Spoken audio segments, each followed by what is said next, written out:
particular land known as Kunabella rests upon the luminous blue sky. It is where all divine birds, known as phoenixes, lived in a never-ending cycle of constant birth after death.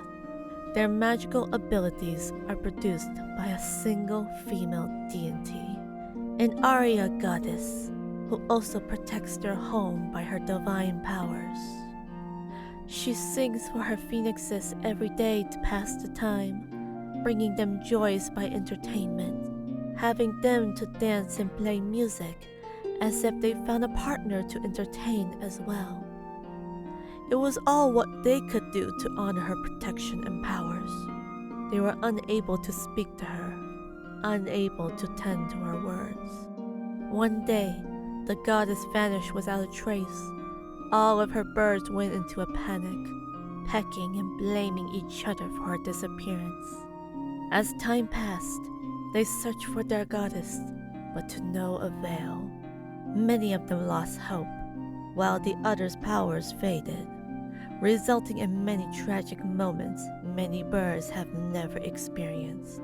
Death, death, nothing but death and loss from loved ones. Many of them were dying, unable to get back up, unable to be resurrected again. They die one by one. Each bird bravely flew around the sky, further away from Kunabella, to forget their former superior. For phoenixes, there is no such word as death. There is only disappearance, fading, also known as lost forever. Many birds soon flew away, abandoning their former home once called Kunabella.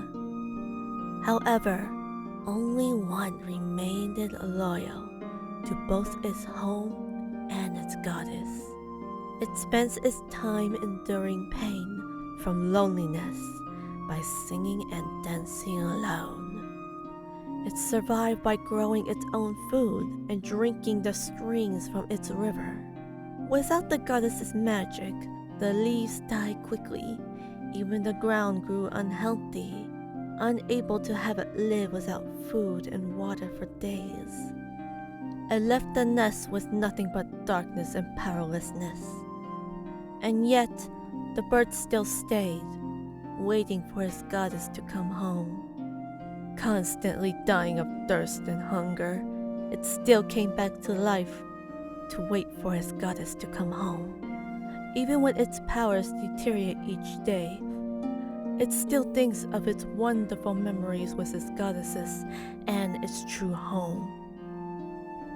The dances it makes for her, picking out many colored feathers to make its goddesses smile.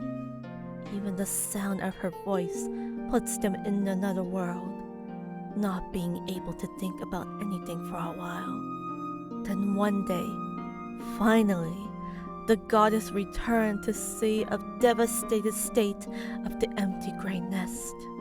Then she found a weak, frail phoenix on the ground, struggling to survive. The goddess was in shock. She desperately tried to save it with her powers, but nothing happened.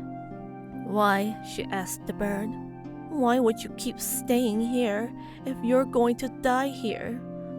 The bird weakly smiled, and with the last of its strength, it said to her, "I am loyal to both you and the nest."